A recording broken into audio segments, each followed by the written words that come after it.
Hello बच्चों, कैसे हैं आप सभी लोग। हम लोग आ गए हैं क्वेश्चन नंबर 2 पर, एक्सरसाइज 8.2 के। राइट, सबसे पहले क्वेश्चन को समझते हैं। ABCD is a rhombus. हमें एबीसीडी रोम्बस दी जिसकी चारों साइड इक्वल होती है और अपोजिट साइड पैरेलल भी होती है। ठीक है, so P Q R S are the mid points of a side A B B C C D and D A respectively. हमको दिखाना है, सो दैट करना है हमको basically. Quadrilateral P Q R S is a rectangle. P Q R S, ठीक है, rectangle हमें दिखाना है। क्लियर है बच्चों, बहुत आसान है। ठीक है, तो सबसे पहले हम लोग क्या करेंगे, यहाँ पर हमने देखो फिगर इसका दिया नहीं गया था बच्चे, तो फिगर मैंने खुद बनाया है, आप लोगों को भी बनाना होगा। ठीक है, नहीं दिया गया है तो सबसे पहले हमने कंस्ट्रक्शन की है इसमें। ठीक है, बाकी चीज तो आप बना लोगे। ये ए सी जो डायगनल है, ये हमने मतलब ज्वाइन किया है डायगनल को। ठीक है, join A C and join P R and S Q. ठीक है, वो इसलिए क्योंकि पी क्यू और एस को हमको रेक्टेंगल दिखाना। रेक्टेंगल में क्या होता है कि जो ये सबसे पहले तो इसकी जो है ये साइड जो है आपस में ये वो होनी चाहिए, पैरेलल होनी चाहिए और इक्वल होनी चाहिए। ठीक है, अपोजिट साइड बेसिकली। एंड जो इसकी ये अंदर डायगोनल है वो क्या होना चाहिए, वो आपके क्या होना चाहिए, इक्वल होने चाहिए। Then only it will be a rectangle. Right, तो हमको ये तो करना ही था, ये कंस्ट्रक्ट तो करना ही पड़ेगा। Right, so let's do it now. So यहाँ से हम सॉल्यूशन लिखेंगे बच्चों। इन ट्रायंगल ए डी सी, ठीक है, एस एंड आर क्या है, मिड पॉइंट है। मैं शॉर्ट में लिख रहा हूँ, मिड पॉइंट्स है। ठीक है, मिड पॉइंट ऑफ क्या है, A D and C D. ठीक है बच्चों, बाय मिड पॉइंट थ्योरम, इसको मैं शॉर्ट में लिखता हूँ बाय मिड पॉइंट थ्योरम। ठीक है, बाय मिड पॉइंट थ्योरम। ठीक है, तो हम कह सकते हैं जो आपका एस आर है, ठीक है, वो क्या है, पैरेलल है किसके, एसी के। ठीक है, एंड क्या है, एस आर जो होगा वो हाफ ऑफ एसी होगा, is equal to half of AC होगा बच्चों। ठीक है, रीजन आपको पता ही है क्या लिखना है। ठीक है, तो ये इक्वेशन 1 हो गई। Similarly in triangle ABC, in triangle A B C, ठीक है, इसमें क्या बच्चों, पी एंड क्यू क्या है, पी एंड क्यू क्या है, मिड पॉइंट ऑफ, ठीक है, mid point of side A B and B C. ठीक है, गड़बड़ नहीं करनी है बच्चों, लिखने में आपको अच्छे से लिखना है। ठीक है, और जो भी मैं समझा रहा हूँ आप स्टेप बाय स्टेप समझे या फिर दोबारा वीडियो को देखें। अगर कोई डाउट रहेगा ना, you guys can ask really in the comment section. Okay, जहां पर भी आपको प्रॉब्लम होगी, सर ये कैसे हुआ, क्यों हुआ, तो वो भी आपको बताया जाएगा, no doubt. Don't worry basically. Right, so mid point of A B and B C. So so by similarly, so by mid point theorem, ठीक है, मिड पॉइंट क्या है, थ्योरम से क्या हो जाएगा बच्चों, जो पी क्यू है वो पैरेलल होगा किसके, एसी के। एंड पी क्यू क्या होगा, हाफ ऑफ एसी होगा। ठीक है, ये इक्वेशन आपकी क्या हो जाएगी बच्चों, 2 हो जाएगी। क्लियर है यहाँ तक। ठीक है, अगर हम फ्रॉम इक्वेशन 1 2 से देखें, फ्रॉम इक्वेशन 1 एंड 2, ठीक है, तो हम यहाँ से कह सकते हैं जो पी क्यू है या एस आर है वो पैरेलल है पी क्यू के।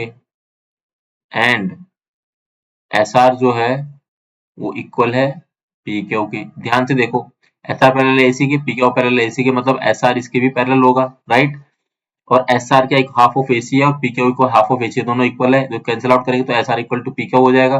तो यहाँ से हम क्या कह सकते हैं, पी क्यू, सो पी क्यू जब लाइन पैरेलल और इक्वल हो क्या होता है, P Q R S is a parallelogram.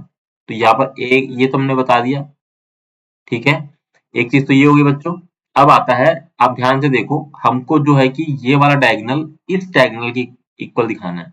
तो ये डायगोनल किस चीज में आता है, आप ध्यान से देखो, जो ए बी क्यू एस है ना, ये पूरा एक रोम्बस है। रोम्बस की चारों साइड इक्वल होती है बच्चों, और ये एस और क्यू जो है मिड पॉइंट है। ठीक है, एस है वो इसके पैरेलल भी होगा और इक्वल भी होगा। ठीक है, मैं यहाँ लिख देता हूँ, इन क्वाड्रिलेटरल। ठीक है, इन क्वाड्रिलेटरल। ठीक है, इस क्वाड्रिलेटरल में क्या होगा बच्चों, जो इन क्वाड्रिलेटरल मैं नाम लिखता हूँ ए बी क्यू एस। ठीक है, सो यहां से हम क्या आएगा हमारे पास में, अब ध्यान से देखो, ए एस जो है वो पैरेलल होगा किसके, पी क्यू के, इक्वल भी होगा क्योंकि मिड पॉइंट है तो ऑब्वियसली ये इक्वल होगा। ठीक है, और ये पैरेलल भी होगा, ए एस क्या होगा, पैरेलल भी होगा किसके, बी क्यू के। ठीक है, ये लिखेंगे हम रीजन लिखेंगे half of equal and parallel lines. Clear है बच्चों? ठीक है, तो यहां से हम लोग कह सकते हैं ए, सो ए पैरेलल और इक्वल है तो क्या होता है, so A B Q S is a क्या है, पैरेललोग्राम हो जाएगा। ठीक है, और अगर ऐसा है तो यहां से हम कह सकते हैं ए बी जो है वो इसके क्या है, पैरेलल है, मतलब सॉरी इक्वल है इसके। ठीक है, मतलब पैरेलल भी होगा इक्वल भी होगा। सो ए बी जो है वो होगा इक्वल टू क्या होगा, एस क्यू हो गया। ठीक है, तो ये इक्वेशन हो गया आपकी क्या, ये इक्वेशन आपकी 3 हो जाएगी। क्लियर है बच्चों?